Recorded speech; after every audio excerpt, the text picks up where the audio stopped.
إن الحمد لله نحمده ونستعينه ونستغفره ونعوذ بالله من شرور أنفسنا ومن سيئات أعمالنا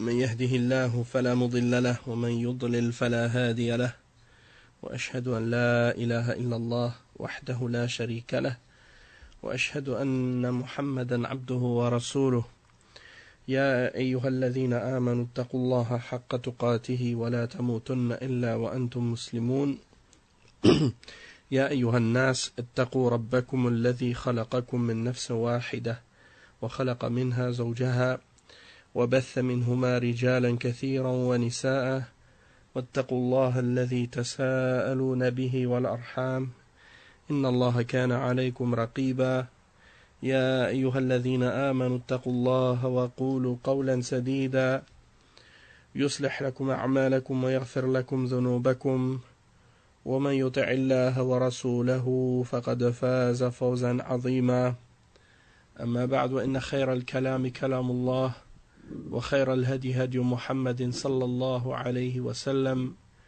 وإن شر الأمور محدثاتها وكل محدثة بدعة وكل بدعة ضلالة وكل ضلالة في النار أما بعد. Naam, donc on va commencer maintenant une autre partie dans la réponse à Mohamed Nadir au sujet de la question du kalam.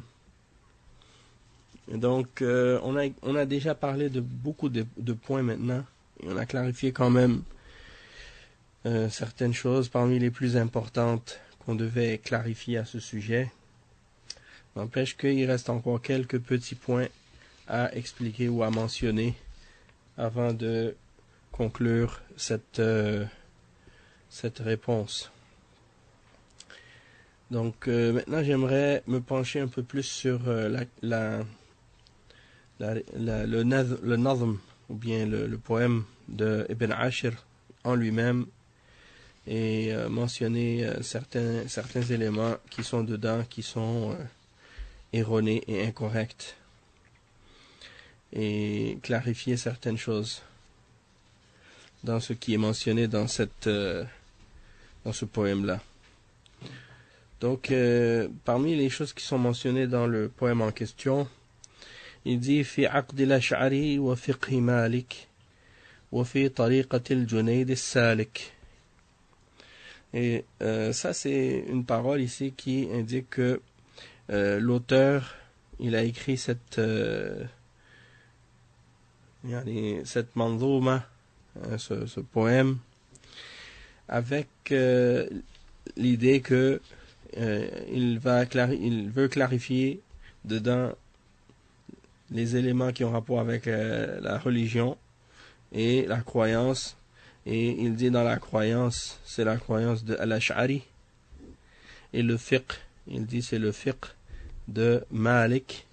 Et il dit ensuite At-Tariqa fi Suluk de Junayd, le Soufi. Donc, subhanallah, on remarque souvent de la part de certains qui, lorsqu'ils veulent par exemple montrer ou exprimer leur attachement à l'islam ou à la position qu'ils ont par rapport à l'islam, et ils ont cette façon de présenter leurs affiliations ou bien leurs attachements dans la croyance et dans le fiqh et dans as-suluk. As-suluk, c'est, si on veut, de façon générale, la conduite et la voie qu'on suit en ce qui concerne le comportement et l'adoration, et ainsi de suite. Donc ici, subhanallah, on voit une contradiction en fait. C'est qu'ils prétendent suivre Malik, et ils prétendent être Maliki, d'accord, et en même temps être sur la aqidah de Al-Ash'ari, et en même temps sur le manhaj et la tariqa de Al-Junayd. Donc ça, c'est trois voies qui sont contradictoires. Et donc, c'est étrange de voir des gens comme ça, qui n'ont pas peur de se contredire ou qui n'ont pas honte de se contredire dans ce qu'ils font, et dans ce qu'ils ont comme croyance, et dans leurs pratiques religieuses. Allah al-Musta'an. Donc, pourquoi je dis ça? C'est parce que, premièrement, on voit que l'imam Malik, rahimahullah, qui est un des imams, justement, parmi les imams des salafs, on a déjà expliqué dans un des enregistrements précédents que il est né en 93 de la Hijra et il est mort en 179. D'accord? Donc, c'est-à-dire qu'il est mort avant Al-Ash'ari, qui est né en 260 et qui est mort en 330. Il est mort également avant Junayd qui est mort en 298 de la Hijra. Au moins 100 ans ou plus après l'imam Malik. Et donc, quand on voit ça, ça veut dire quoi? Ça veut dire que ces gens-là, ils sont Ash'ari dans l'Aqida, Maliki dans le fiqh, et Junaydi dans la tariqa. Dans la tariqa, c'est bizarre. Quand tu regardes l'imam Malik, il était salafi dans l'Aqida. Il était salafi dans son fiqh, et il était salafi dans son suluk. Et c'est ça qu'on voit de la part de tous les imams des salafs. On peut dire la même chose de Abu Hanifa, de Malik, Shafi'i, Ahmad, et tous les autres a'imma parmi les imams des salafs. L'imam Sufyan al-Thawri, Sufyan ibn Uyayna, l'imam al-Awza'i, l'imam al-Layth ibn Sa'd, l'imam Abdullah ibn al-Mubarak, Ishaq ibn Rahuya, زيد l'imam Ahmad ibn Zayd, Hamad ibn Salama, Abu Hatim al-Razi, Abu Zur'a al-Razi, al-Raziyan, wal-Hammadan. Tous ces imams, parmi les imams des salafs, ils étaient tous salafis dans l'aqida, salafis dans le fiqh, salafis dans le manhaj, et dans toutes leurs positions, sur la voie des sahaba, et sur la compréhension des sahaba. Il n'y avait pas de divergence sur ces principes-là. Donc, en ce qui concerne Al-Ash'ari, on a déjà expliqué qu'il est, passé par plusieurs étapes dans sa vie. 40 ans, il a été Ash'ari. 40 ans, c'est, on peut dire, la grande partie de sa vie. Puis, ensuite, il s'est repenti après 40 ans, il s'est repenti d'avoir suivi les Mu'tazila. Il s'est repenti. Il a suivi la méthodologie ou la voie de Ibn Kullab, qui fait partie des Mutakallimin, des gens de Kalam. Puis, à la fin de sa vie, on dit qu'il s'est repenti et qu'il est revenu finalement à la voie de l'imam Ahmad. D'accord? Et il a écrit Al-Ibana, fi Usul al-Diyana et Maqalat al-Islamiyyin, dans lequel il affirme les attributs d'Allah et il réfute ce qu'il croyait auparavant. Donc ça, c'est le cheminement qu'il a suivi.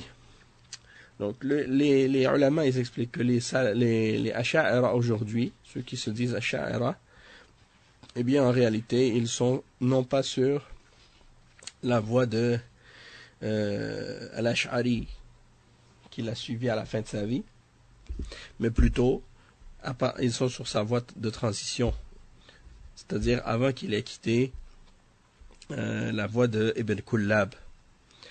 Donc ils suivent la voie, sa période de transition dans laquelle il était sur la voie des gens de Kalam, Allah al-Musta'an. Et donc, par conséquent, cette voie qu'ils suivent aujourd'hui et qu'ils prétendent être la voie de Al-Ash'ari, eh bien c'est une voie qui est innovée et qui est contraire à la Sunna. Et l'imam Malik était contre ce genre de voie. L'imam Malik, dans plusieurs narrations, il a condamné cette voie. Et ça, on l'a expliqué déjà justement dans les paroles qu'on a mentionnées au sujet du kalam et les paroles des salafs à ce sujet. Maintenant, en ce qui concerne Al-Junayd, eh bien, on sait que c'est cette personne qui était sur la voie du tasawwuf, les soufis. On sait que le soufisme, c'est une voie d'innovation. Et l'imam Malik n'a jamais été sur une voie de bid'a. Il n'a jamais été soufi. Et la même chose pour le prophète sallallahu alayhi wa sallam et les sahaba et les tabi'in et tabi'in. Aucun d'entre eux n'ont été parmi les soufiyas. Et l'imam Malik n'a jamais appartenu à une tariqa soufiya. D'accord? Il suivait les salafs et il se limitait au Coran et à la Sunna. Donc c'est ça la voie qu'on doit suivre.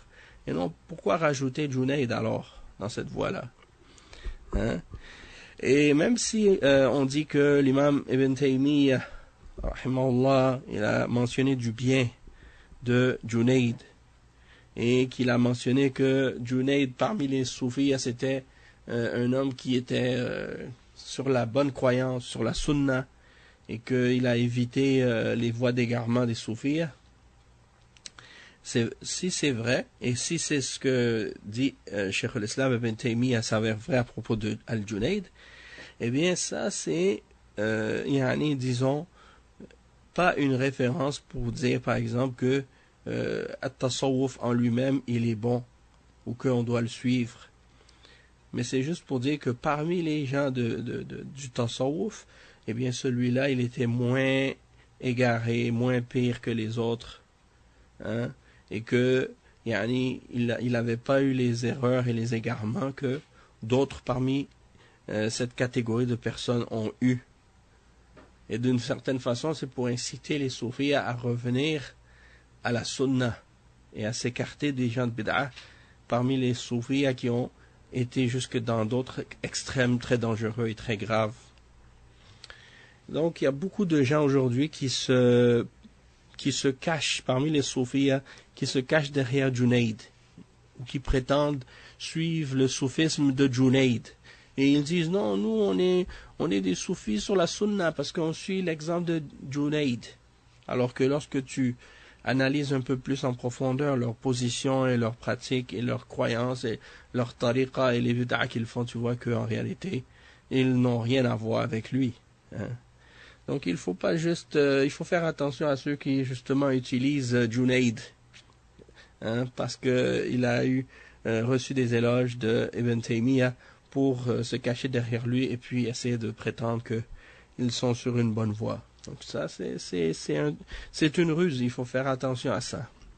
Et justement, il y a des ulama qui ont parlé à ce sujet-là, et parmi les shuyukh, il y en a qui clarifient justement, ils disent « وَيَزْعُمُ كَثِيرٌ مِنَ الصُّوفِيَّةِ أنهم ينتسبون إلى مذهب الإمام مالك رحمه الله وأكثرهم جاهلون به ومخالفون له في أكثر أحوالهم ولبعضهم معرفة بفروع المذهب وعناية بتحرير مسائله الفقهية في الطهارة والصلاة ونحوها ومع ذلك فهم يتعصبون للمذهب ويقلدونه حتى في الخطأ مع وجود النصوص القاطعة للنزاع. Donc ils expliquent que beaucoup d'entre les soufis ils revendiquent une appartenance au madhab de l'imam Malik rahimahullah, mais la plupart d'entre eux sont en réalité ignorants de la réalité de ce madhab. C'est-à-dire qu'ils ne connaissent pas l'imam Malik, et ils ne connaissent pas ses positions, et ils ne connaissent pas les preuves de ses positions. Et c'est pour ça que, comme ils disent, ils contredisent beaucoup des positions de l'imam Malik. Et certains d'entre eux ont des connaissances des éléments du madhab, dans par exemple les pratiques ou les actes d'adoration, et ils se préoccupent d'analyser, d'étudier les différentes questions de fiqh qui sont reliées au madhab, en particulier par exemple la purification, la salat et ainsi de suite. Mais ils suivent le madhab de façon fanatique et ils le suivent aveuglément, c'est-à-dire qu'ils font le taqlid, hein? Et comme ils disent par exemple dans le matin de Ibn Ashir que certains des gens de Kalam ils interdisent le taqlid, ou bien c'est pas Ibn Ashir qui le dit, mais c'est ce qui est mentionné dans les paroles de plusieurs d'entre les livres des mutakallimin et des asha'ira. Ils interdisent le taqlid dans la aqida. Et qu'est-ce qu'ils veulent dire par là, bien entendu, c'est qu'ils interdisent que quelqu'un, disons, ne se réfère pas ou ne recherche pas les preuves de l'existence d'Allah en se basant sur la logique des mutakallimin. C'est ça qu'ils veulent dire en fait. Et puis il y a des divergences entre eux sur les détails de ce que signifie cette obligation-là, ala kulli hal. Mais dans le fiqh, ils se gênent pas de faire le taqlid, et même s'ils n'ont pas de preuves, Allah al-Musta'an, ils suivent aveuglément, et ils suivent même parfois dans des sujets sur lesquels il y a des éléments de preuve et des textes explicites qui sont tranchants et clairs, dans lesquels il n'y a pas de raison de persister dans la divergence. D'accord? Parce que certains, parfois, on a l'impression, quand ils parlent de divergence, que c'est une preuve en soi, en voulant dire que si tu leur demandes est-ce que c'est correct, est-ce que ça c'est sunna, est-ce que ça c'est pas sunna, est-ce que ça c'est permis, est-ce que ça c'est permis, eh bien eux ils te disent les savants ont divergé, en voulant dire fais que ce que tu veux, hein? C'est comme si puisqu'il y a une divergence, tu peux prendre cette position comme tu peux prendre l'autre, puisque les savants ils ont tous une opinion différente. Or, cette approche-là, elle est erronée et incorrecte, puisque dans certains cas, la divergence, elle n'est pas permise. Hein? Surtout s'il y a des textes explicites et tranchants qui sont clairs sur un sujet. On n'a pas le droit de contredire la preuve pour, par exemple, suivre l'opinion d'un imam, même si... même s'il y a une divergence, c'est pas une excuse. On peut pas justifier ou permettre à quelqu'un de suivre on peut pas se permettre à soi-même ni à quelqu'un d'autre de suivre ses passions sous prétexte qu'il y a une divergence entre les savants. Donc il faut, dans ces questions-là, c'est clair. Et comme exemple, il dit كَنَهِي بَعْضِهِمْ عَنْ رَكْعَتَيْ تَحِيَّةَ الْمَسْجِدِ وَالْإِمَامُ يَخْطُبُ يوم الجمعة مع أن النبي صلى الله عليه وسلم قد أمر بهما. Donc, par exemple, ceux qui, par exemple, interdisent de faire tahiyatul masjid, de faire rak'atayn quand on rentre le Jumu'ah, alors que l'imam fait la khutbah, alors que le prophète sallallahu alayhi wa sallam a ordonné de la faire. Et il mentionne aussi comme exemple منهم من ينهى عن صلاة الركعتين بين أذان المغرب والإقامة مع أنهما مستحبتان والإمام مالك له روايتان في ذلك ويقول في إحداهما باستحبابهما ونحو ذلك. Donc comme exemple aussi de faire rak'atayn entre l'adhan et l'iqama du Maghrib, et que c'est quelque chose qui est recommandé de le faire. Donc certains d'entre eux, ils l'interdisent. Alors que l'imam Malik a deux narrations à ce sujet, et dans une des deux, il mentionne que c'est quelque chose qui est recommandé. Et ils disent وَلَوْ أَنَّهُمْ دَرَسُوا الْعِلْمَ عَلَى قَوَاعِدِهِ الصَّحِيحَةِ وَتَجَرَّدُوا لِلْحَقِّ لَخَالَفُوا الْمَذْهَبَ في الخطأ لأن مخالفة المذهب لمقتضى الدليل هي في الحقيقة موافقة لإمام المذهب. C'est-à-dire que si ils avaient étudié la science selon les fondements authentiques de la religion, ils se seraient débarrassés de leur fanatisme et ils se seraient limités à suivre la vérité. Et ils auraient contredit le madhab dans l'erreur. Ils disent parce que lorsqu'on contredit le madhab pour suivre le dalil, c'est en réalité être en accord avec l'imam du madhab.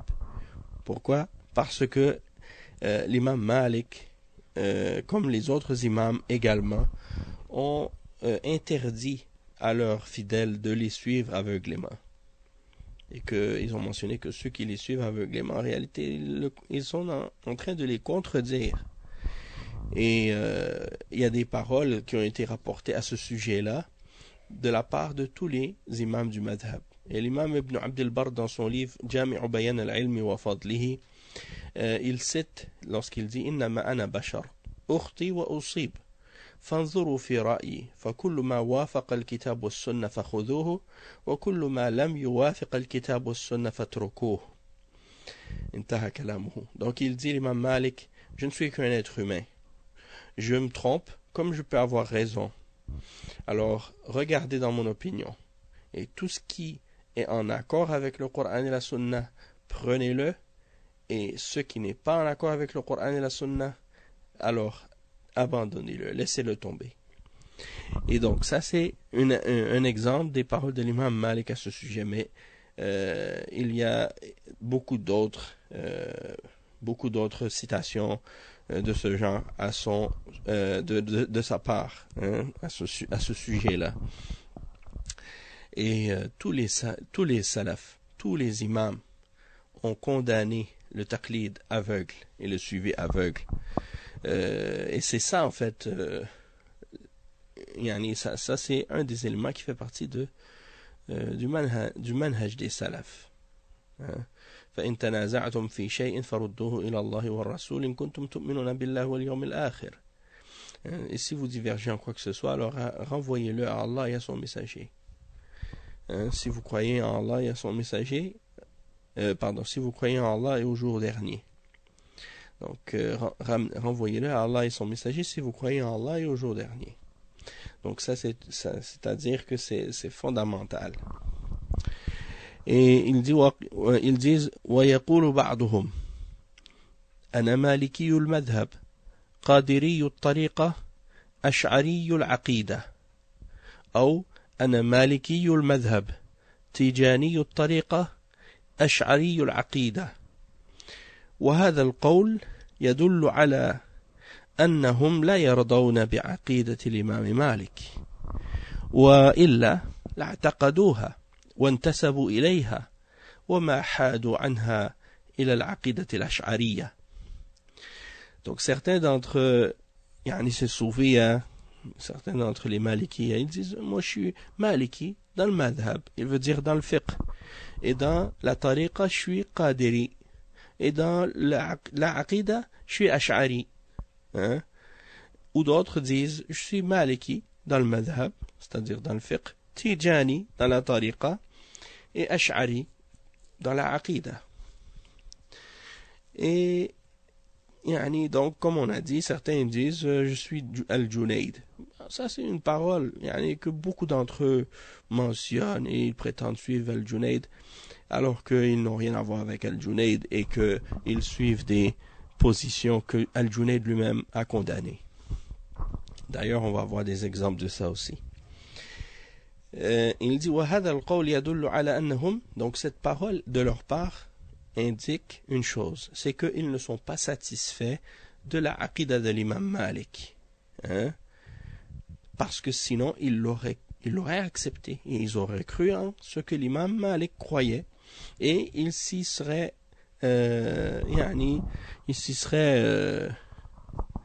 associés. Ils auraient adhéré à la aqida de l'imam Malik et non pas à la aqida de al-Ash'ariyya. Et en particulier la aqida al-Ash'ariyya al-Kullabiyya, celle de sa position de transition, lorsqu'il suivait Ibn Kullab. Et donc, par exemple, à ce sujet-là, on peut lire dans leurs propos, ils disent وَمِن مُخَالَفَتِهِمْ أَنَّ كَثِيرًا مِنْهُمْ يُنْكِرُ بِشِدَّةٍ على من يقول إن الله عز وجل في السماء بل قد يكفره ويمنع الصلاة خلفه لأجل هذه المقولة مع أن الإمام مالكا نفسه يقول الله عز وجل في السماء وعلمه في كل مكان. انتهى كلامه. ويقول عبد الله ابن أبي زيد القيرواني وأنه فوق سماواته على عرشه دون أرضه وأنه في كل مكان بعلمه انتهى كلامه. ويقول أيضا وأنه فوق عرشه المجيد بذاته وهو في كل مكان بعلمه انتهى كلامه. Donc, on voit par exemple dans les propos de certains d'entre eux, beaucoup d'entre eux, par exemple, si tu dis Allah est dans les cieux, hein, c'est-à-dire qu'Allah Azza wa Jal est au-dessus des cieux, au-dessus de sa création, au-dessus de son trône, hein, on le sait, et ça fait partie de la aqida des salaf. C'est supporté par le Coran dans de nombreux versets et supporté également dans la sunna authentique du prophète sallallahu alayhi wa sallam et dans la aqida des sahaba et des tabi'in et des tabi'in et ainsi de suite. Donc eux, si tu leur dis Allah est dans les cieux, ils vont peut-être même te déclarer kafir ou même empêcher ou interdire aux gens de prier derrière toi à cause de cette parole. Alors que l'imam Malik lui-même, rahimahullah, il disait la même chose. Et il a été rapporté authentiquement de sa part qu'il a dit que Allah Azza wa Jal est dans les cieux et sa science est partout. Et ça a été rapporté dans de nombreux livres de la sunna des salaf et dans At-Tamhid de l'imam Ibn Abd al-Barr et d'autres livres également. Et dans la risala de l'imam Ibn Abi Zayd al-Qayrawani, l'imam Abdullah ibn Abi Zayd al-Qayrawani, qui est un des grands imams parmi les salafis du madhab maliki, il dit, il est au-dessus de ses cieux, au-dessus de son trône, et il dit qu'il est par sa science en tout lieu. Il est partout par sa science. Et il dit également qu'il est au-dessus de son trône par son être et qu'il est en tout lieu par sa science. Il dit وقال ابن عبد البر المالكي في شرحه حديث النزول الإلهي في كل ليلة حين يبقى ثلث الليل الآخر وفيه دليل على أن الله عز وجل في السماء على العرش من فوق 7 سماوات كما قالت الجماعة وهو من حجتهم على المعتزلة والجهمية في قولهم إن الله عز وجل في كل مكان وليس على العرش. وقال أيضا وأهل السنة مجمعون على الإقرار بالصفات الواردة كلها في القرآن والسنة والإيمان بها وحملها على الحقيقة لا على المجاز إلا أنهم لا يكيفون شيئا من ذلك ولا يحدون فيه صفة محصورة.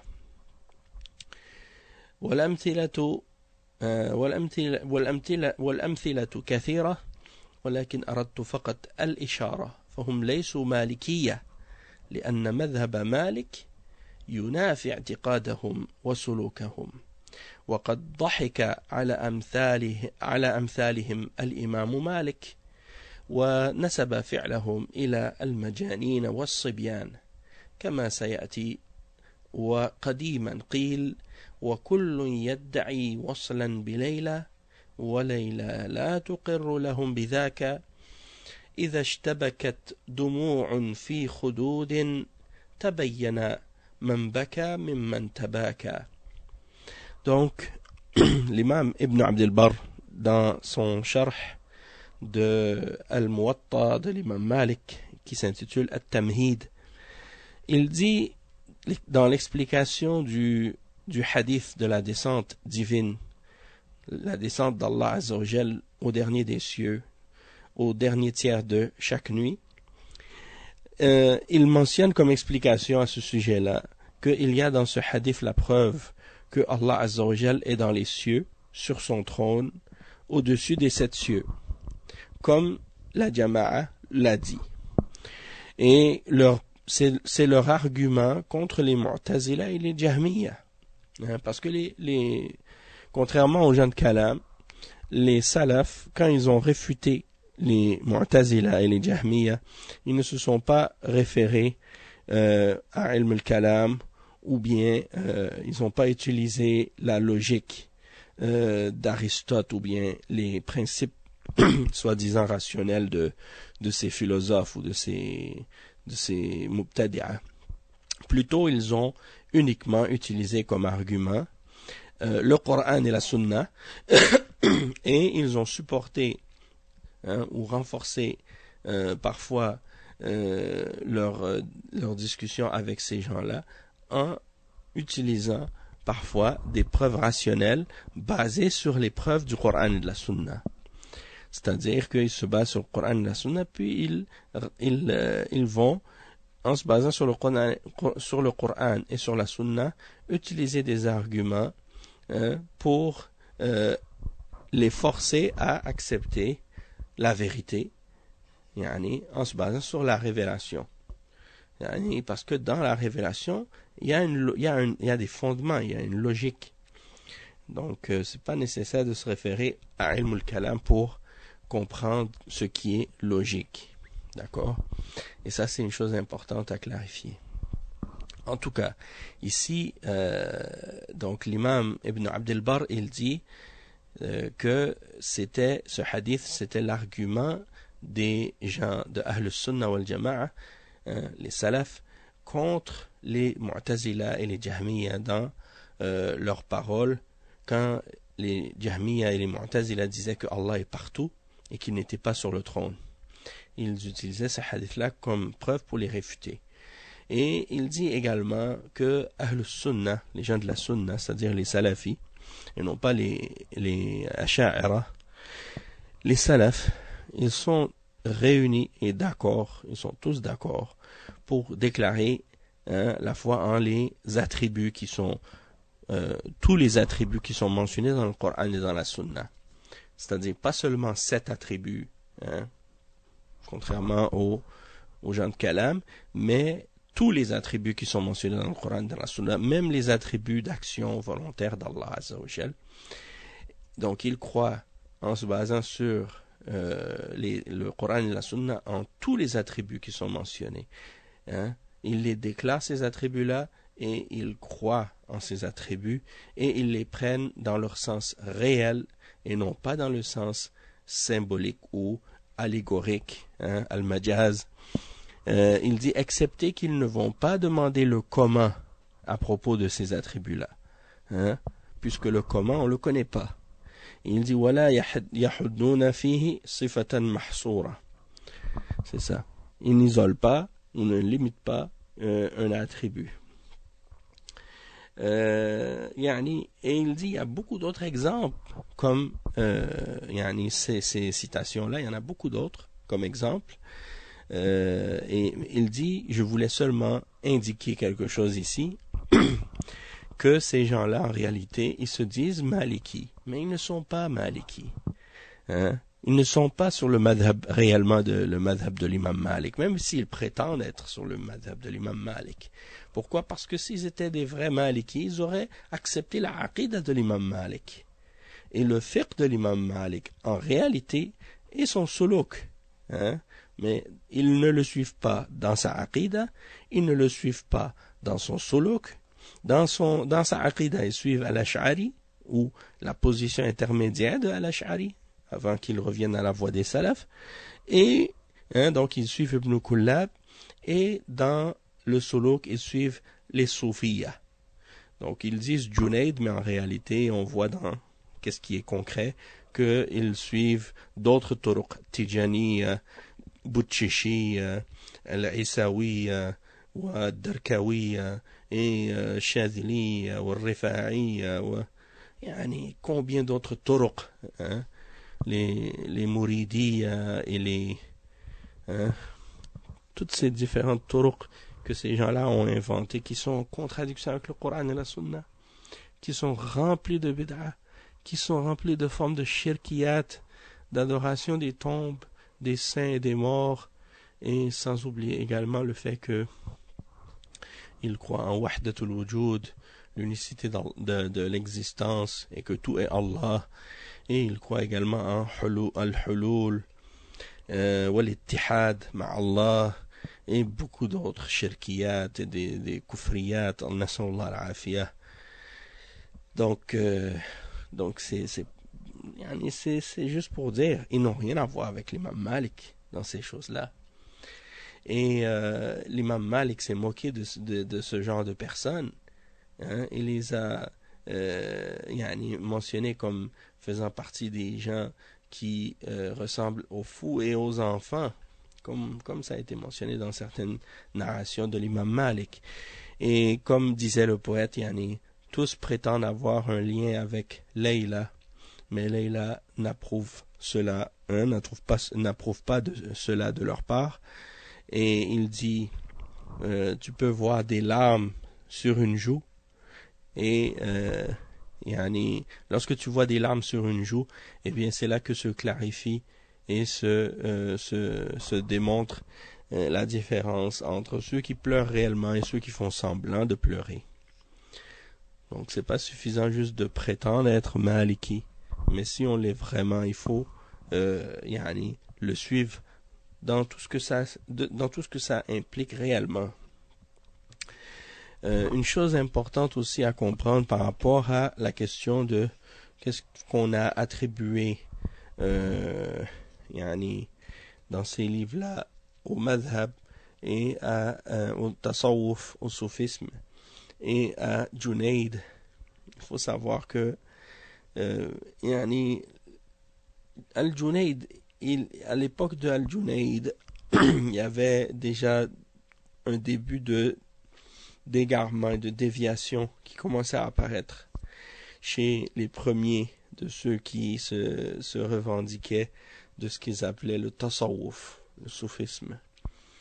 Et donc, il y avait un courant parmi eux qui s'attachait, disons, à la méthode, disons, traditionnelle des adorateurs et des gens pieux qui se consacrent à l'adoration et à la piété et à se détacher des plaisirs superflus de la dunya, hein, et qui se consacraient réellement à l'adoration et la piété. Il y a cette tendance-là et elle est représentée par l'exemple de Al-Junayd. Et justement, Al-Junayd représente parmi les soufis de cette époque-là, au début, ceux qui insistaient justement à s'attacher au Coran et à la Sunna et à contredire justement ceux qui faisaient partie de l'autre courant qui commençait à se développer et qui se référait à la philosophie et qui rentrait dans toutes sortes de pratiques et de croyances étrangères à l'islam. Parce que ces gens-là aussi ont été influencés par la philosophie. Et Al-Junayd, par exemple, eh bien, il était totalement opposé, on dit qu'il était opposé à tout ce qui a rapport avec les manahij, les méthodologies des gens de Kalam. Surtout si elles amenaient à la négation des attributs d'Allah Azza wa Jal. Et on a rapporté de la part d'un nombre d'entre ces personnalités pieuses de l'époque, hein, comme Al-Junayd et Sahl ibn Sa'd al-Tusturi et Abu Ismail al-Harawi et Abu Abdurrahman al-Sulami et d'autres également. On a mentionné de leur part justement des condamnations et des réfutations fortes des différentes sectes et des différents groupes de Kalam. On a rapporté par exemple de Al-Junayd des critiques et des blâmes du Ilm al-Kalam et des mises en garde contre Ilm al-Kalam. Il dit par exemple, c'est rapporté par Al-Harawi dans Dhamm al-Kalam, il dit أقل ما في الكلام سقوط هيبة الرب من القلب والقلب إذا عرى عن الهيبة من الله فقد عرى من الإيمان. Ça c'est une parole qui est attribuée à Al-Junayd. Il dit dans cette citation, le moindre qu'on puisse dire à propos du kalam, c'est que ça fait tomber du cœur le respect du Seigneur. Et il dit, et lorsque le cœur est dénudé, ou c'est-à-dire que lorsque dans le cœur de l'homme il n'y a plus de respect pour Allah Azza wa Jal, eh bien il devient la foi devient absente également. Quand il n'y a plus de respect pour Allah, il n'y a plus de foi. C'est ça qu'il veut dire. Une autre narration dans ce sens a été rapportée de la part de Sahl ibn Sa'd at-Tusturi. At-Tusturi qui dit Arba'atu ashya man qalaha fahuwa kafir. يعني كفر الدين به لا كفر النعمة.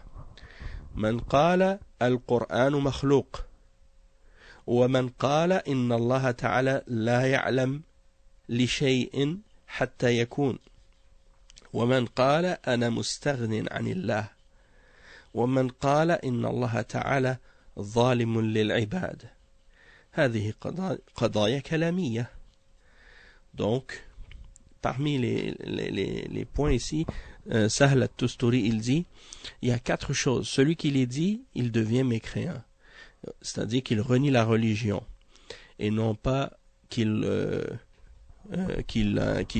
est ingrat envers Allah ou non reconnaissant de ses grâces. Mais une mécréance, c'est-à-dire un reniement, un rejet de la foi. Il dit, c'est-à-dire, par exemple, celui qui dit, le Coran est créé. Et il y a beaucoup des salafs qui ont rapporté justement la parole que quiconque dit que le Coran est créé, il a renié la foi. Man qala al-Quran makhlouq faqad kafar. Ça a été rapporté par plus de 500 d'entre les imams des salafs. Donc c'est quelque chose qui est connu et établi. Et l'imam Ibn al-Qayyim, il le dit dans la Nouniyya, il le rapporte dans An-Nouniyya. Donc, parmi les imams, l'imam Ahmad et beaucoup d'autres également ont clarifié que quiconque dit que le Coran est créé, il est kafir.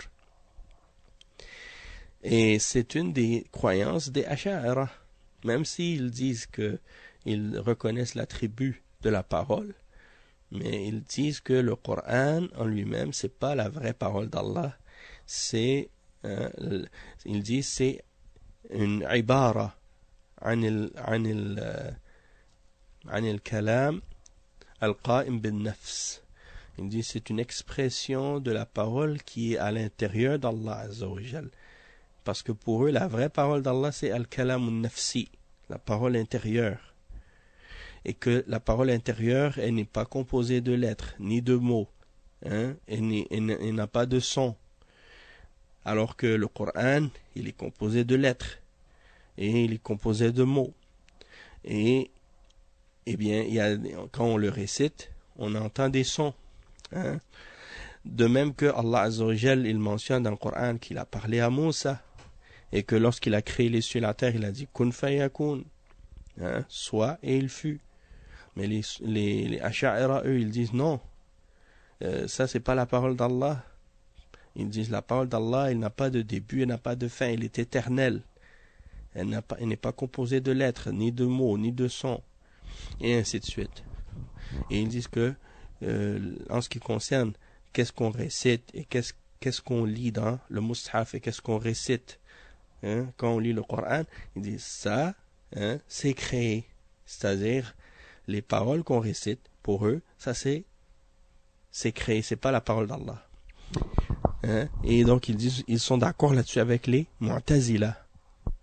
La seule différence entre eux et les Mu'tazila, c'est que les Mu'tazila disent que la parole qu'on récite, elle est créée, et que Allah, il n'a pas de parole, en fait, c'est-à-dire, ils n'affirment pas l'attribut de la parole, ils disent que Allah a créé la parole en quelque chose, donc ils affirment la parole d'Allah comme étant une créature d'Allah. Tandis que les Ash'ara, eux, ils affirment une parole à Allah, mais ils disent que c'est la parole intérieure. Tandis que qu'est-ce qu'on récite et qu'est-ce qui est dans le Mus'haf, ils disent ça c'est créé. Parce que c'est seulement une expression de la parole éternelle d'Allah et non pas la parole d'Allah en elle-même. Ala kulli hal, tout ça, c'est juste un exemple. Donc, ça c'est pour dire, ils sont rentrés dans Ilm al-Kalam et donc, ça a été condamné même par les imams les premiers parmi les soufis, qui n'étaient pas encore rentrés dans les égarements graves.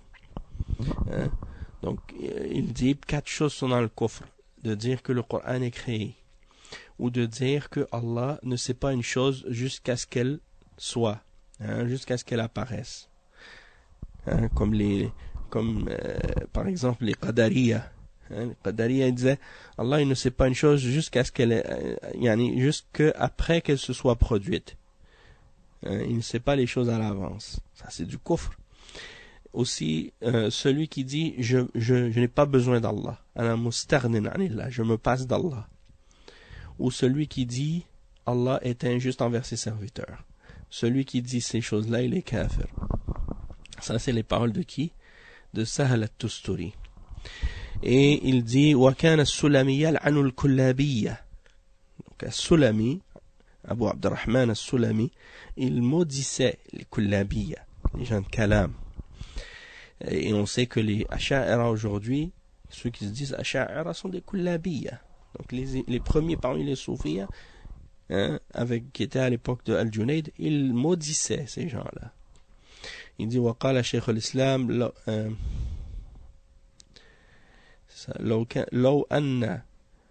ولو أن أبا عبد الرحمن كان الذي عنده أن الكلابية مباينون لمذهب الصوفية المباينة العظيمة التي توجب مثل هذا لما لعنهم أبو عبد الرحمن ولأبي عبد الرحمن في ذم الكلام مصنف. Donc Abu Abdurrahman, Abu Abdurrahman, il avait même écrit un ouvrage pour blâmer Ilm al-Kalam. Il dit وَقَدْ كَانَ يُنْكِرُ مَذْهَبَ الْكُلَّابِيَّ وَيُبَدِّعُهُم. Et il a même condamné la voix des Kullabiyya, des gens de Kalam, et il les a déclarés mubtadi'a. نعم.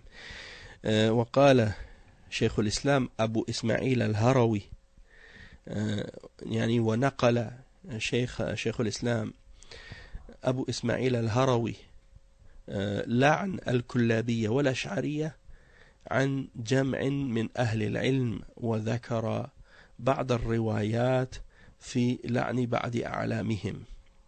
Donc Cheikh al-Islam Abu Ismail al-Harawi, dans son livre Dhamm al-Kalam, le blâme du Kalam, il a rapporté que un grand nombre parmi les hommes de science ont maudit les Kullabiyya et les Ash'ariyya. Et il rapporte plusieurs narrations de la part de certains d'entre les savants qui les maudissent. Il dit وقال شيخ الإسلام ابن تيمية والمقصود هنا أن المشايخ المعروفين الذين جمع أبو عبد الرحمن السلمي أسماءهم في كتاب طبقات الصوفية وجمع أخبارهم وأقوالهم لم يكونوا على مذهب الكلابية الأشعرية إذ لو كانت كذلك لما كان أبو عبد الرحمن يلعن الكلابية وغيرهم. Donc, Cheikh al-Islam ibn Taymiyyah, il dit, ça c'est la preuve que les shuyukh des soufis qui sont mentionnés par Abu Abdurrahman al-Sulami dans son livre au sujet des tabaqat al-Soufiyya, il a mentionné leurs paroles. Eh bien, si ils auraient eux-mêmes été sur la voie des Kullabiyya et des Ash'ariyya, eh bien, ils n'auraient pas c'est-à-dire Abu Abdurrahman les aurait pas maudits. S'il était un d'entre eux, il les aurait pas maudits. C'est la preuve que les premiers d'entre les soufis n'avaient rien à voir avec Ilm al-Kalam, contrairement à aujourd'hui.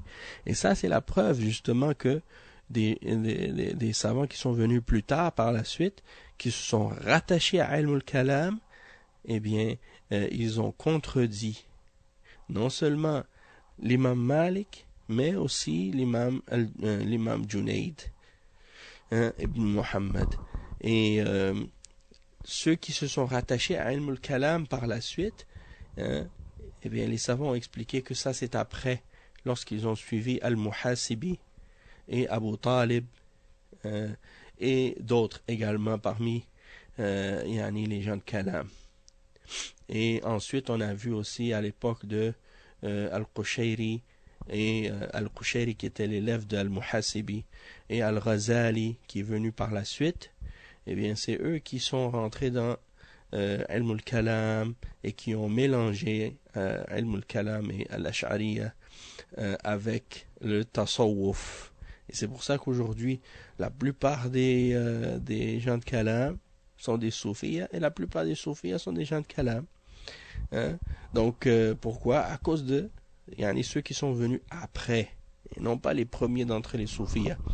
Même que par la suite, ils sont rentrés dans des égarements beaucoup plus graves que Ilm al-Kalam, les Soufiyas qui sont apparus par la suite.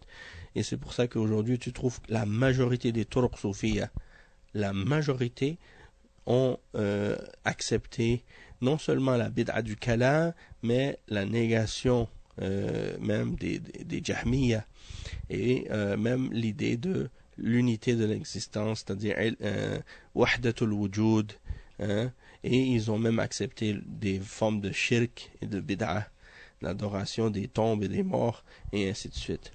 Donc, ça, c'est tout ça pour dire que il y a eu une grande dégénération de la réalité du soufisme par la suite, et c'est pourquoi aujourd'hui beaucoup d'entre ceux qui se prétendent suivre Junayd, eh bien en réalité n'ont rien à voir avec Junayd, et encore moins avec l'imam Malik, et encore également ils n'ont rien à voir avec Al-Ash'ari, puisque Al-Ash'ari s'est repenti de la voix des Mutakallimin par la suite, il a affirmé les attributs.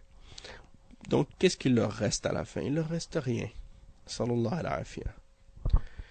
Donc ça c'est juste pour clarifier à propos de cette partie-là de ce que Ibn Ashir a mentionné dans son poème.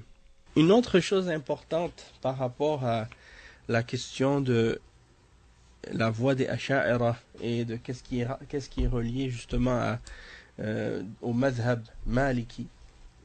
C'est comme on a expliqué déjà, l'imam Malik lui-même, il n'a jamais été Ash'ari, comme on l'a expliqué, et c'est pas lui seulement qui n'a pas été Ash'ari, mais comme on l'a déjà dit, tous les 4 imams des madhahib eux-mêmes n'ont jamais prétendu appartenir ou n'ont jamais appartenu à autre chose qu'à la croyance des salafs. Et ils affirmaient les attributs d'Allah Azza wa Jal sans les déformer dans leur sens. Et ils défendaient la aqidah d'Ahl Sunnah, la vraie aqidah d'Ahl Sunnah, pas la aqidah des Asha'ira qui prétendent être Ahl Sunnah mais qui contredisent Ahl Sunnah.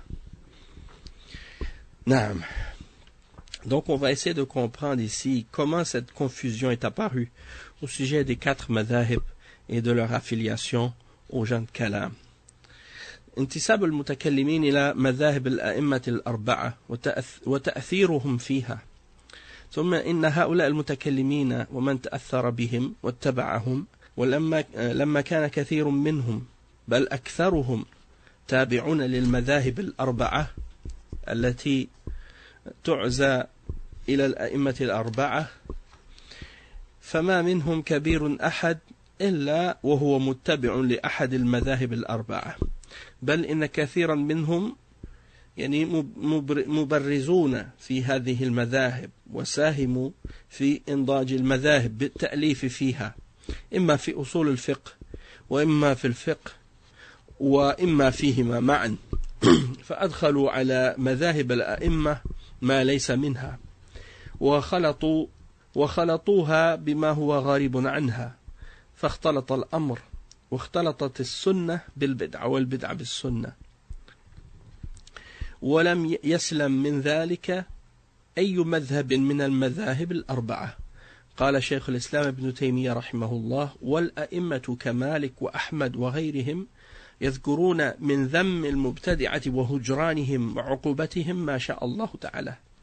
وهذه الأقوال سمعها طوائف ممن اتبعهم وقلدهم، ثم إنهم يخلطون في مواضع كثيرة السنة والبدعة، حتى قد يبدلون الأمر فيجعلون البدعة التي ذمها أولئك هي السنة، والسنة التي حمدها أولئك هي البدعة، ويحكمون بموجب ذلك حتى يقعوا في البدع والمعاداة لطريق أئمتهم السنية في الحب والموالاة لطريق المبتدعة التي أمر أئمتهم بعقوبتهم. Donc, une des choses qu'on a constatées, c'est que beaucoup d'entre les gens de Kalam et ceux qui ont été influencés par les gens de Kalam et ceux qui les ont suivis, eh bien, étant donné que beaucoup d'entre eux font partie de ceux qui s'affilient et qui prétendent appartenir ou suivre un d'entre les 4 madhahib, et qu'ils s'affichent et ils adhèrent à ces madhahib, hein, ils se disent être de ces madhahib, hein, et on voit que même certains d'entre les personnes qui sont importantes dans ces madhahib, eh bien, certains d'entre eux, justement, sont des gens de Kalam. Et ils ont écrit dans ces madhahib, ils ont fait des efforts, justement, pour produire des ouvrages dans ces madhahib, que ce soit dans les fondements du fiqh, que ce soit dans le fiqh, ou dans les deux. Et ils ont fait rentrer dans les madhahib de ces imams, les 4 imams d'Ahl Sunnah, Malik, Shafi'i, Ahmad et Abu Hanifa, ils ont fait rentrer dans leur madhahib ceux qui n'en faisaient pas partie. Et ils ont mélangé des choses dedans, étrangères à ces madhahib, comme la aqida de Al-Ash'ari ou bien Al-Kullabiyya, et puis toutes sortes de méthodologies irrationnelles qui contredisent la voie des salafs, et des croyances qui contredisent le tawhid, selon la façon dont il est compris par les gens de la sunna. Donc ils ont mélangé les choses, au point où la sunna pour eux est devenue une bid'a, et la bid'a est devenue pour eux la sunna. Et donc, aucun des madhahib, parmi les 4 madhahib, n'ont été épargnés de ce genre de mélange et de ce genre de confusion. Et Cheikh al-Islam ibn Taymiyyah, il résume ce point-là dans son livre Al-Istiqama.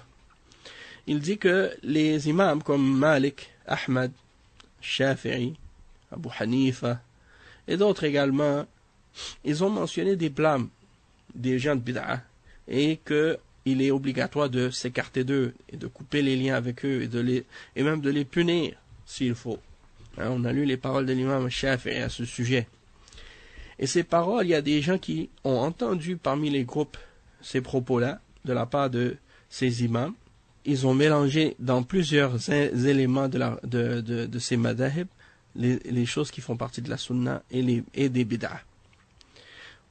Au point où ils ont même changé les choses, déformé les choses de façon à ce qu'on considère que ces bid'ah-là sont la sunna. Et ils ont fait en sorte que la sunna que les imams ont glorifiée soit considérée par les gens comme étant la bid'ah. Donc ils ont renversé les choses en fait. Ils ont renversé la compréhension des gens et ils les ont mélangés dans leur compréhension au point de leur faire aimer ce que les imams de ces madhahib ont condamné et détester ce que les imams de ces madhahib ont défendu. Et donc les gens à la fin commencent à juger par rapport à ce qu'ils ont fait comme confusion. Et au point où ils sont tombés dans les bid'ah et dans l'animosité de la voix de leurs imams, qui était la voix de la sunna, dans ce qui concerne le fait d'aimer et de détester al-wala wal-bara, Donc, au lieu de détester les gens de bid'a et de détester ce que les imams ont ordonné de punir, eh bien, ils se sont mis à les aimer. Et ils se sont mis à détester les gens de la sunna, Allah al-Musta'an, que les imams ont supporté et défendu. Et c'est ce qu'on constate aujourd'hui dans beaucoup de pays musulmans. Hein? Allah al-Musta'an. Et Cheikh al-Islam ibn Taymiyyah, il dit également ثم شرح شيخ الإسلام ذلك باعتبار أحوال المذاهب وما وقع فيها من مفارقة بين كلام الأئمة وكلام أتباع مذاهبهم الداخلين في علم الكلام فقال واعتبر ذلك بأمور أحدها أن كلام مالك في ذم المبتدعة وهجرهم وعقوبتهم كثير ومن أعظمهم عنده الجهمية الذين يقولون إن الله ليس فوق العرش وإن الله لم يتكلم بالقرآن كله وإنه لا يرى وينفون نحو ذلك من الصفات ثم إنه كثير من المتأخرين من أصحابه من ينكر هذه الأمور كما ينكرها فروع الجهمية ويجعل ذلك هو السنة ويجعل القول الذي يخالفها هو قول مالك وسائر أئمة السنة هو البدعة. والثاني أن الشافعي من أعظم الناس ذما لأهل الكلام ولأهل التغيير ونهيا عن ذلك وجعلا له من البدعة الخارجة عن السنة. ثم إن كثيرا من أصحابه عكسوا الأمر حتى جعلوا الكلام الذي ذمه الشافعي هو السنة وأصول الدين الذي يجب اعتقاده وموالاة أهله وجعلوا موجب الكتاب والسنة الذي مدحه الشافعي هو البدعة التي يعاقب أهلها. والثالث أن الإمام أحمد في أمره باتباع السنة ومعرفته بها ولزومه لها ونهيه عن البدع وذمه لها ولأهلها وعقوبته لأهلها بالحال التي لا تخفى. ثم إن كثيرا مما نص هو على أنه من البدع التي يذم أهلها صار بعض أتباعه يعتقد أن ذلك من السنة وأن الذي يذم من خالف ذلك. Donc, encore une fois, Ibn Taymiyyah clarifie la situation de ces différents madhahib et ce qui est arrivé comme, disons, séparation entre les paroles des imams de ces madhahib et la parole de ceux qui prétendent les suivre et qui sont rentrés dans Ilm al-Kalam. Et donc, il dit, on peut réfléchir à ça ou considérer ça par quelques éléments, par quelque chose, par certains points. Premièrement, la parole de l'imam Malik, elle est très claire au sujet du blâme des gens de bid'a et du fait de les boycotter et de les punir. Il y a plusieurs paroles dans ce sens, dans les paroles de l'imam Malik. Et en particulier, les plus importantes de ces paroles, c'est au sujet des Jahmiyyah, ceux qui nient les attributs d'Allah Azza wa Jal et qui disent que Allah Azza wa Jal n'est pas au-dessus du trône et que Allah ne parle pas par le Coran ou qu'on ne peut pas le voir, ou on ne va pas le voir. Donc ils nient la vue d'Allah Azza wa Jal dans l'au-delà. Et beaucoup d'autres également parmi les négations des attributs. Donc l'imam Malik a blâmé ceux qui agissaient de cette manière. Toutefois, on voit que parmi les gens qui sont venus par la suite et qui se disent être des Malikis, eh bien on voit que, subhanallah, les choses que l'imam Malik a condamnées de ces gens-là qui nient les attributs, eh bien on voit que ces gens-là, ils renient ces condamnations de l'imam Malik et Allah al-Musta'an, de la même manière que les Jahmiyyah eux-mêmes avaient renié ces condamnations-là, eh bien, on voit qu'ils font de la négation des attributs, ils en font la sunna. Ils font de ça comme si c'était ça la sunna.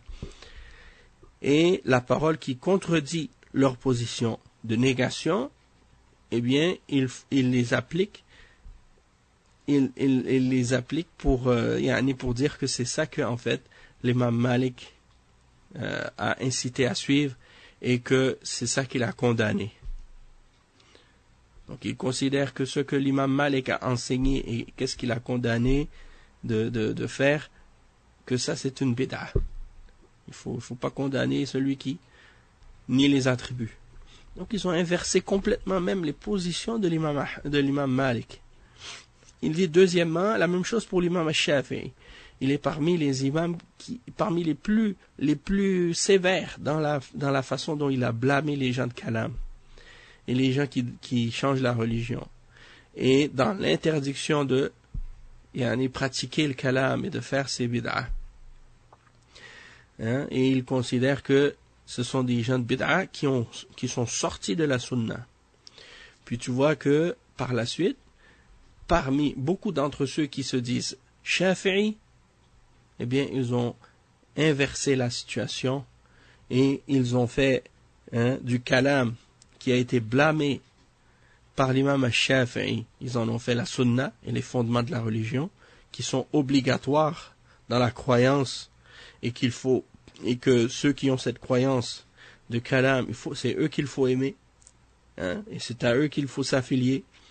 Et ils ont fait de ce qui est établi par le Coran et la Sunna, et que l'imam Shafi'i a glorifié, ils en ont fait une bid'a qu'on doit punir. Allah al-Musta'an.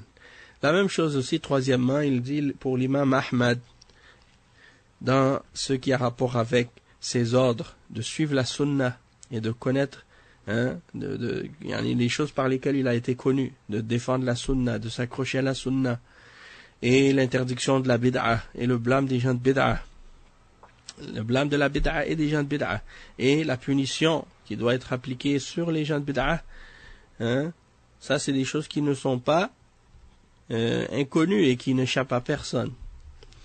Puis plusieurs d'entre les gens qui sont venus par la suite, qui prétendent être sur le madhab de l'imam Ahmad, eh bien ils ont renversé l'affaire encore une fois, et ils croient que ce que l'imam croyait, c'est ça qui est blâmable, et ce qui est ordonné par la sunna, c'est ça qui est blâmable, tandis que ce que l'imam Ahmad a condamné et a blâmé, eh bien c'est eux qui sont sur la sunna. Donc ils ont inversé tout. فاختلط الحق بالباطل واختلطت أصول أئمة الإسلام بأصول أهل البدعة من المعتزلة والكلابية والأشعرية والماتريدية وغيرها.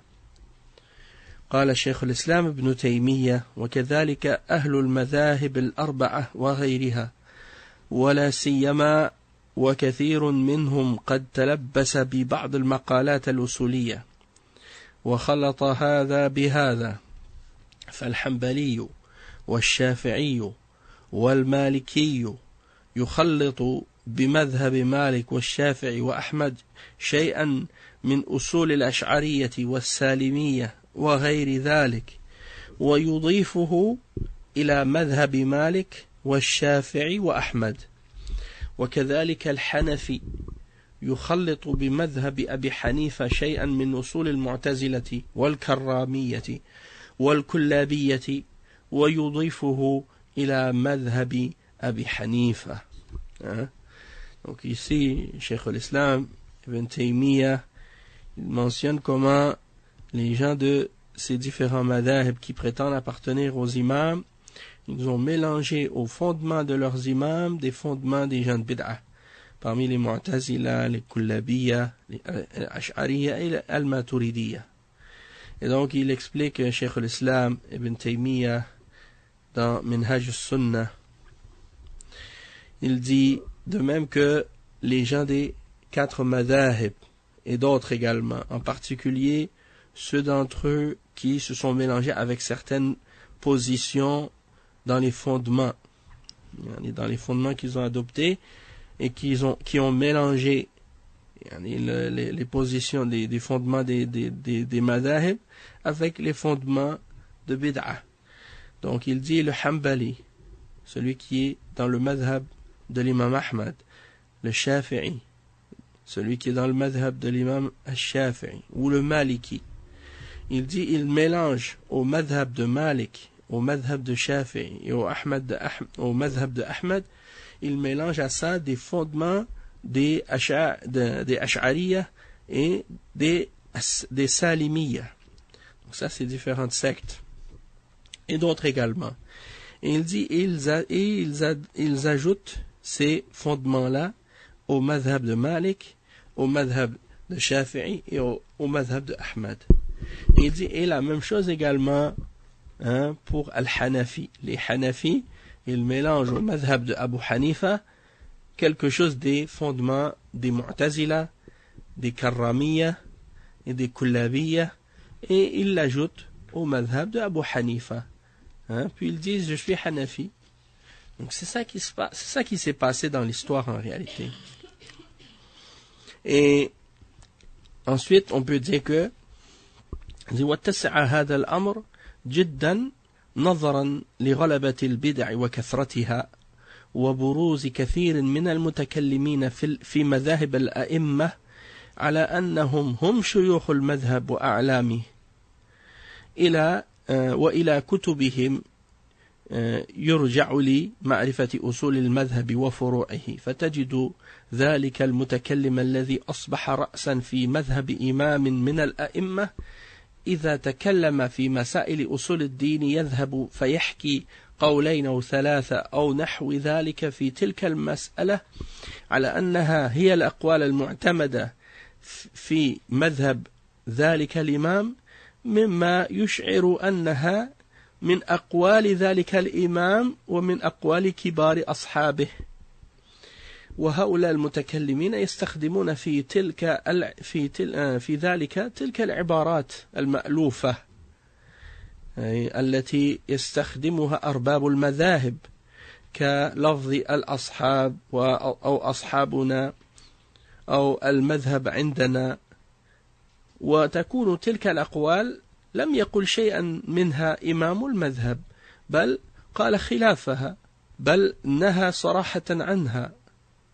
قال شيخ الإسلام رحمه الله: ولما كان الكلام في هذه الأبواب المبتدعة مأخوذا في الأصل عن المعتزلة والجهمية ونحوهم صار كثير من المنتسبين إلى السنة المخالفين للمعتزلة في جمل أصولهم يوافقونهم على ذلك.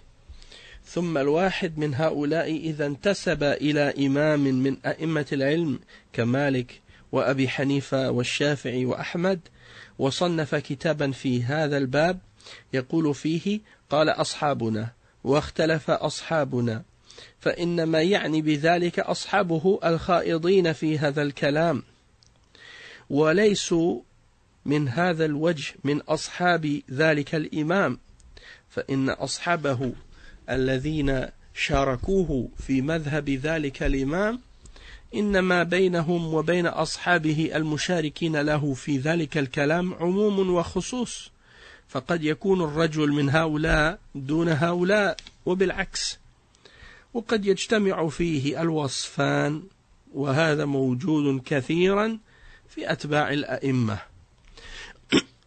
Donc ici, Cheikh al-Islam Ibn Taymiyyah, il explique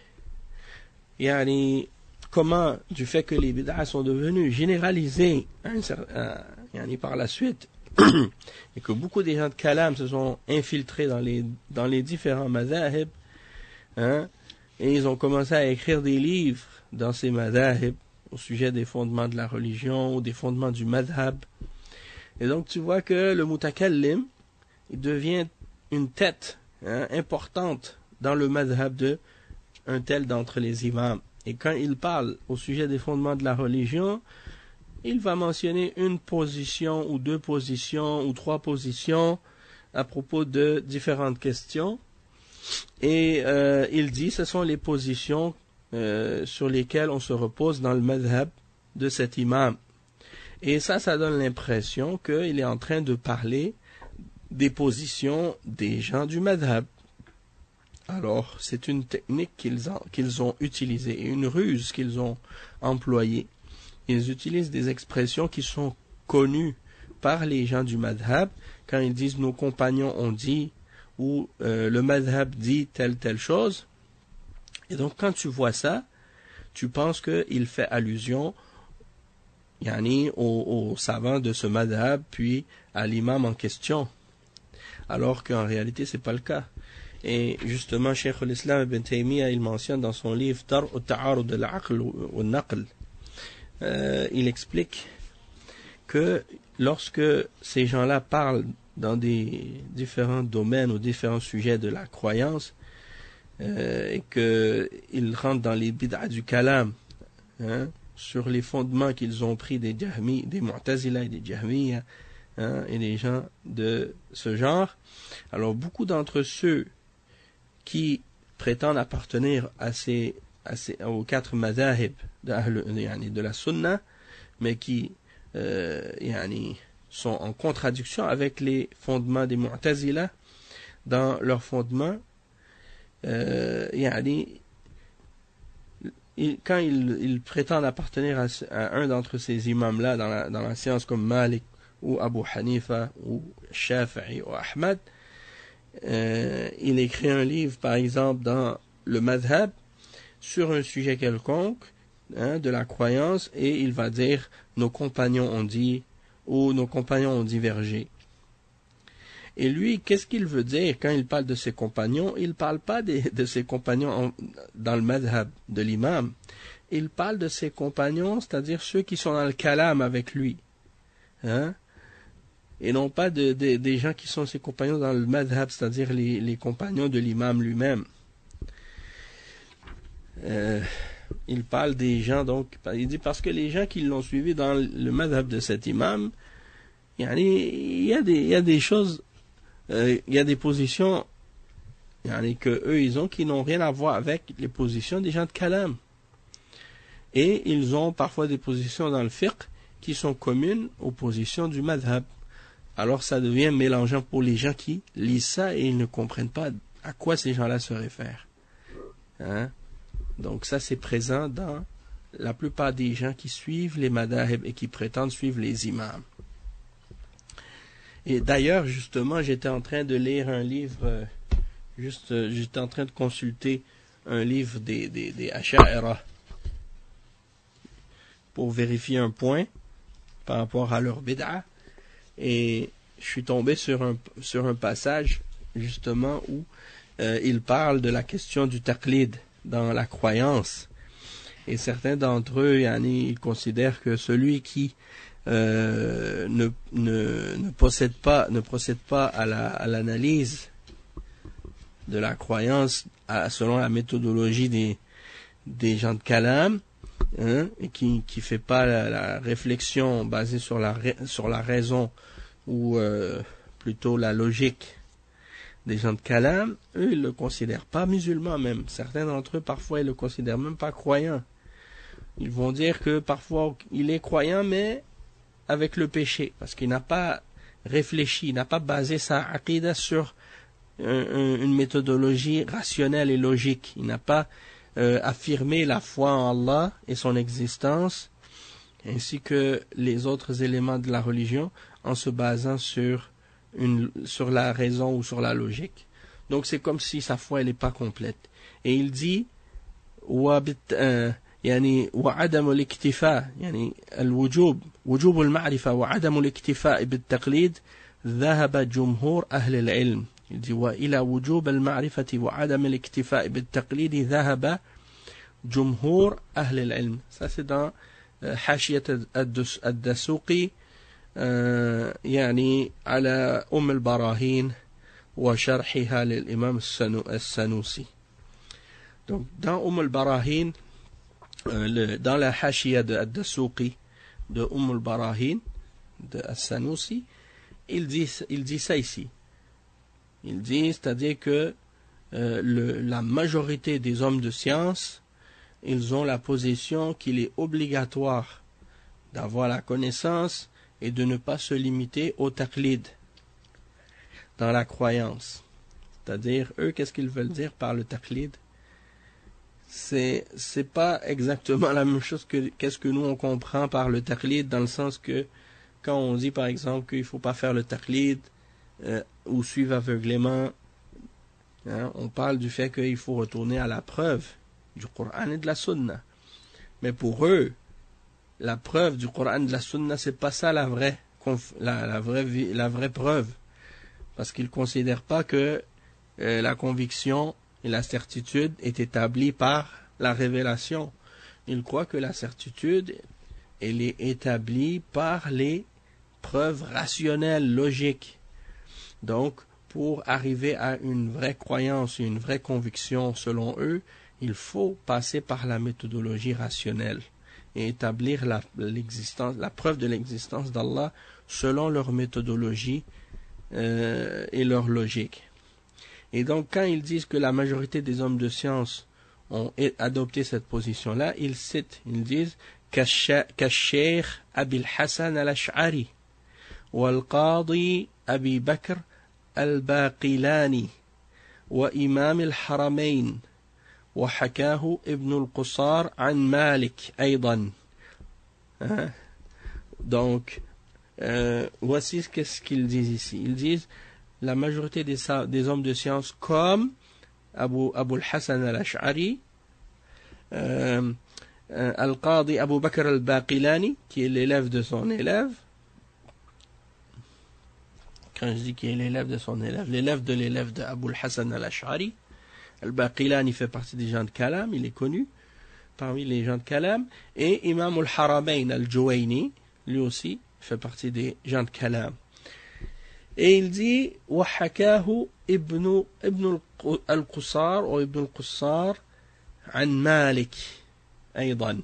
Il dit et également Ibn al-Qusar, il l'a mentionné selon Malik également, cette obligation-là. Donc ça c'est la parole de As-Sanusi. Donc Ad-Dasuqi, il explique ça dans le Sharh, dans le Hashia, il dit وجمهور أهل العلم ظاهره من المتكلمين ومن غيرهم كالفقهاء والمحدثين وهو كذلك بدليل ذكره مالكا مع أنه ليس من المتكلمين لأن المراد بهم العلماء الذين اعتنوا بتقرير أدلة العقائد ودفع الشبه الواردة عليها والشبه التي أوردها المبتدعة إنما صدرت منهم بعد الأئمة الأربعة كذا قيل وقد يقال بل الظاهر أنه أراد جمهور أهل العلم من المتكلمين وليس في كلامه ما يقتضي أن مالكا من المتكلمين بل بعدما عزاه لهم عزاه لمالك أيضا تقوية لأنه إمام جليل. Subhanallah. Qu'est-ce qu'il dit ici quand il explique, quand l'autre As-Sanusi a dit Jumhur Ahl al-Ilm, la majorité des hommes de science, Ad-Dasuqi, lui, il dit en apparence ici, il parle des gens de Kalam et d'autres que les gens de Kalam, comme les fuqaha et les savants de hadith, les muhaddithin. Et il dit de même, hein, et il dit c'est le cas, la preuve c'est qu'il a mentionné Malik. Et il dit, malgré que Malik ne fait pas partie des gens de Kalam, hein, des mutakallimin, parce que ceux qu'on veut dire par eux sont les ulama qui se sont préoccupés d'établir les preuves de la croyance et de repousser les ambiguïtés qui sont venues contre la croyance et les ambiguïtés que les gens de Bid'a ont ramené. Parce que eux, ils prétendent ils pensent, les Asha'ira, que c'est eux qui ont défendu la religion contre les Mubtadi'a, en voulant dire les Mu'tazila. Hein? Il dit, وَإِنَّمَا صَدَرَتْ مِنْهُمْ بَعْدَ الْأَئِمَّةِ الْأَرْبَعَةِ. Tu vois, il dit, et ceux qui ont fait ça, c'est-à-dire défendu les croyances contre les ambiguïtés des gens de Bid'a, hein, c'est seulement eux qui l'ont fait après les 4 imams. Après, c'est-à-dire ceux qui ont fait ça, ils sont venus après les 4 imams.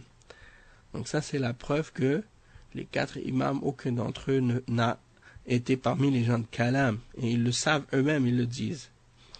Et il dit, ça c'est ce qui a été dit. Et on peut dire que le sens apparent qui est voulu dans cette parole de As-Sanoussi, c'est qu'il veut dire par cela, par les hommes de science, il veut dire les gens de Kalam. Et il n'y a rien dans sa parole qui impliquerait que l'imam Malik ferait partie des gens de Kalam. Il dit plutôt, après avoir mentionné les hommes de science, il a mentionné Malik. Il l'a mentionné pourquoi? Pour renforcer sa position, parce que c'est un grand imam, un imam jalil, un imam respectable, honorable. Donc ça veut dire quoi ça? Moi, qu'est-ce que je comprends de ce qu'il dit ici, c'est que il mentionne le nom de l'imam Malik pour se donner une légitimité et pour essayer de se faire valider par les gens. Et beaucoup de gens de l'égarement et beaucoup de gens de bid'a, ils ont utilisé cette méthode. C'est-à-dire se cacher derrière les madahib pour essayer de faire croire aux gens que ils ont une crédibilité. Et les soufis, ils agissent la même chose. Ils font la même chose. Allah al-Musta'an. Donc, de façon générale, il y a plusieurs savants parmi les savants de l'islam qui ont condamné justement les positions des gens de Kalam et leur affiliation au madhab des imams.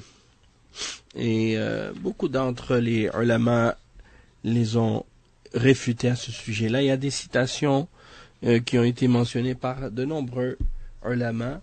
Et il y a un bon point qui a été des bons points qui ont été mentionnés à ce sujet-là dans un livre qui s'intitule Bara'atul A'immatil Arba'a min Masail Mutakallimin al-Mubtada'a.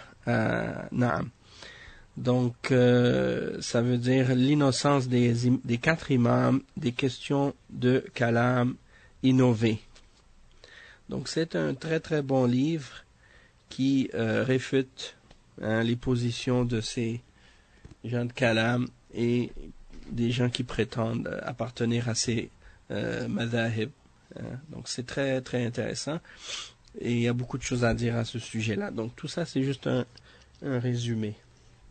Une autre chose aussi à mentionner par rapport à ce sujet-là, c'est que le madhab maliki, comme on a expliqué, il est toujours basé sur la aqida salafiyya à la base.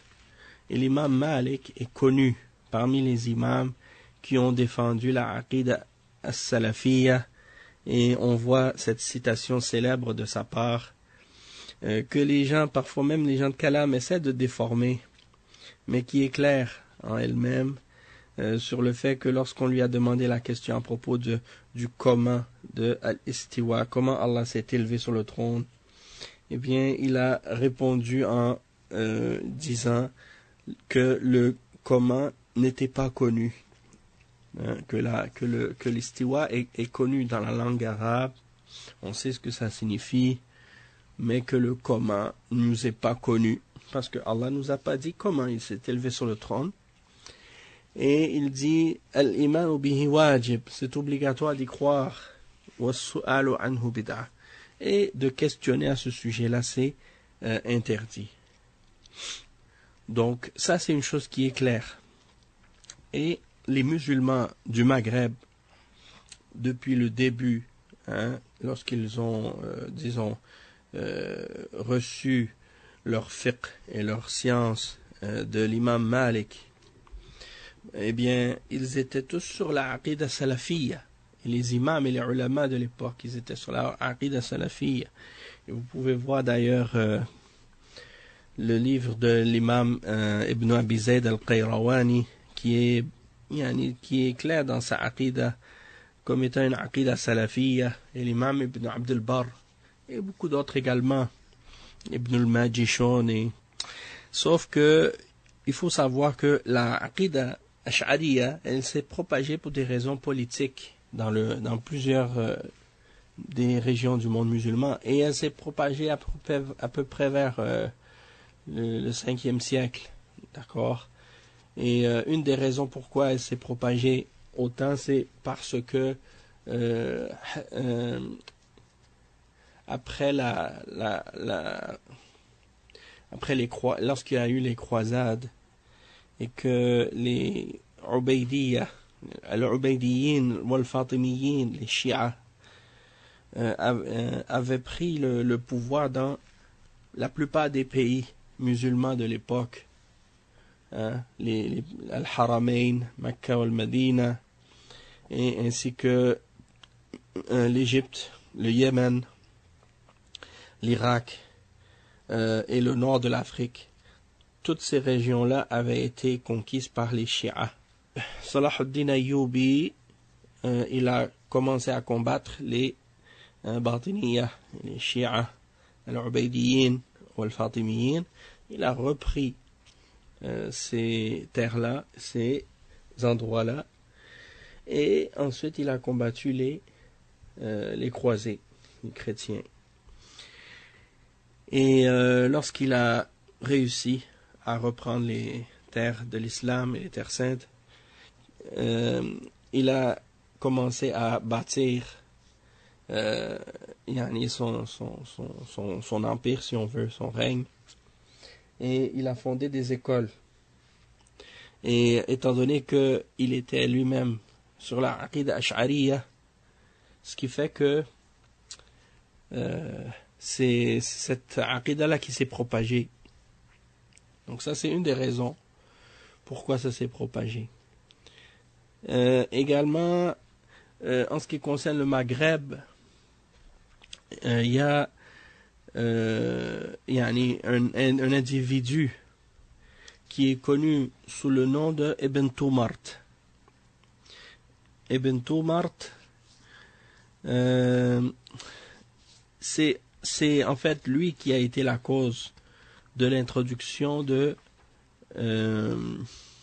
cette aqida ash'ariyya dans le nord du Maghreb.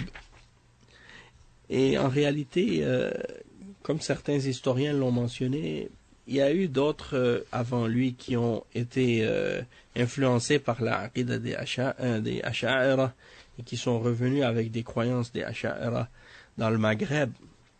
Mais c'était des individus, hein, et disons qu'ils n'avaient pas une grande influence pour propager cette croyance-là. Disons que c'était pas quelque chose qui était généralisé, parce que la grande partie des ulama qui étaient dans le Maghreb à l'époque, c'était des gens qui étaient sur la aqida d'Ahl Sunnah, la aqida des salaf. Sauf que un individu qui est apparu par la suite, qu'on connaît sous le nom de Ibn Tumart, c'est lui qui a été, disons, la cause dans la propagation de la aqida ash'ariyya de façon plus généralisée. Et d'ailleurs, c'est lui qui a été à l'origine de la chute de la dynastie des Murabitoun, qui régnait dans le Maghreb et en Espagne, et qui était d'ailleurs sur la aqida salafiyya. Et Ibn Tumart, lui, qui venait du Maghreb lui aussi, il a travaillé justement pour propager cette aqida, mais d'une façon un peu rusée et d'une façon très très malhonnête. C'est qu'il s'est fait passer pour, ou il a prétendu être le Mahdi al-Muntadhar. Donc son nom c'est, comme l'imam al-Dhahabi mentionne à son sujet, son nom c'est Abu Abdillah Muhammad ibn Tumart al-Barbari al-Masmoudi al-Kharij bil-Maghrib المدعي أنه علوي حسني وأنه الإمام المعصوم والمهدي. Donc il est sorti dans les pays du Maghreb et il s'est prétendu être Alawi, descendant de Ali, descendant de Hassan, le fils de Ali, et qu'il était l'imam infaillible, le Mahdi. Et donc, c'est connu que quand il est apparu dans les pays du Maghreb et qu'il entrait dans les différents villages, il imposait à tout le monde de reconnaître son autorité. Hein? Et ceux qui refusaient de le suivre, il les tuait. Et il a imposé la aqida qu'il a ramenée du Moyen-Orient avec lui, qui était la aqida ash'ariya, et il l'a imposé avec force, hein, et de façon très violente. Et c'est pour cette raison-là que par la suite, la aqida ash'ariya s'est propagée de façon générale dans les différentes parties du Maghreb. Donc ça a été la vraie cause de cette propagation-là dans le nord de l'Afrique. Et non pas, et même dans l'Afrique de l'Ouest aussi par la suite. Mais non pas à cause de, comme certains le pensent, parce qu'ils s'imaginent que c'était ça la bonne aqida qui était apparue et qui a été toujours présente et que tout le monde avait suivi au Maghreb. Alors que c'était pas du tout le cas. Donc, il a voyagé, Ibn Tumart, il a quitté le Maghreb, il est parti faire le Hajj en premier. Il est resté dans le Hijaz. Et il a même cherché la science il est allé jusqu'en Irak.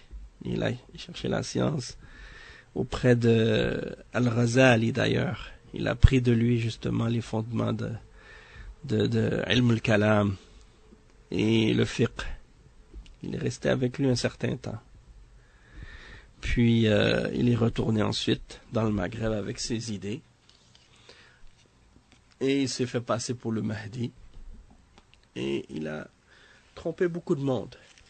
Et quand il est revenu dans le Maghreb et en Andalousie, il a commencé à critiquer les dirigeants parmi les Mourabitin et à les condamner et à montrer que c'est quelqu'un qui était contre l'injustice et que les Mourabitoun, eux, c'était des gens qui étaient injustes et un peu comme la méthode des Khawarij, Takfirin. Donc c'est comme ça, c'était ça son manhaj en fait.